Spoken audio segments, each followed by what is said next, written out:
Hello, good morning. This is your broker Samuel Lau. So welcome again to our video vlog.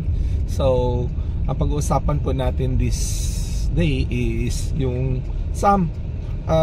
we want to know how to make money in real estate. Kumbaga, paano ba kumita ng pera sa real estate, Sam? Kasi may mga big why kami eh. Yung mga big why natin, may utang kami dapat mabayaran namin pero kulang yung sahod namin.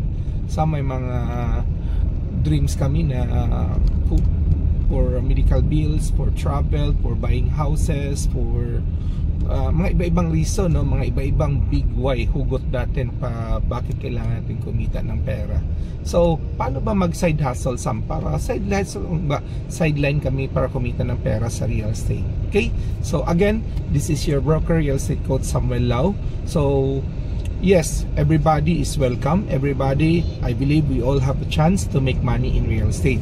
I'm inviting you to one of my webinar, paano kumita ng pera sa real estate. Yes, you can be our licensed broker. Pag-usapan natin paano magiging licensed broker. You can be our licensed salesperson.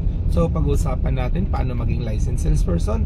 Then you can be our referral agent. So you can, may mga ibang professionals dyan, like mga you're so busy with your chosen profession, kaya sideline lang, side hustle, no, na meron kayong mga kamag-anak, kaibigan na wanted to sell yung property nila, or wanted to buy property, or wanted to relocate yung head office, magtayo ng regional office dito sa Cebu. So paano ba tayo makapera?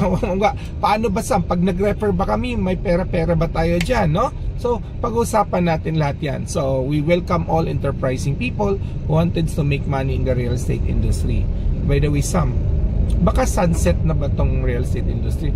I'll tell you, kahit may global crisis pa tayo, kung natandaan nyo during pandemic, our government continued to stimulate funds, no, tulong sa ekonomiya para bumangon. Ang una-una po dyan is infrastruktura, real estate po. So may mga nakita nyo, kahit pandemic, left and right, may mga project ang gobyerno. Yung mga road widening, yung mga bridges, yung mga ganoon, pagbubukas ng new highway. So these are all tulong-tulong, nagpapalakas po sa ekonomiya ng real estate. Kaya yes, there is money in real estate. In average, in average kitaan is mga 3 to 5% po commission natin sa bawat transaction natin sa real estate. So if the transaction is 10 million, so 3 to 5% po dyan, o karamihan pag 10 million, 5%. So meron po tayong 500,000. So yung 500,000 po na PF natin as a broker, yan po maghati-hati yung broker to broker or broker to agents. Okay, so again, I welcome you. If you want to ask more question about this, please contact me at 0917-323-6123 or email me at lausamuel@yahoo.com. If you'd like also, please kindly like and share or subscribe my YouTube channel para makita niyo may iba pa nating mga topic related to real estate. Tsaka kindly share this video to your friends. Baka magka-interest sila, they learn something. Again, I'm inviting you to one of my webinar. I'll post it in the description channel. Okay? So good morning. This is your broker Samuel Lau.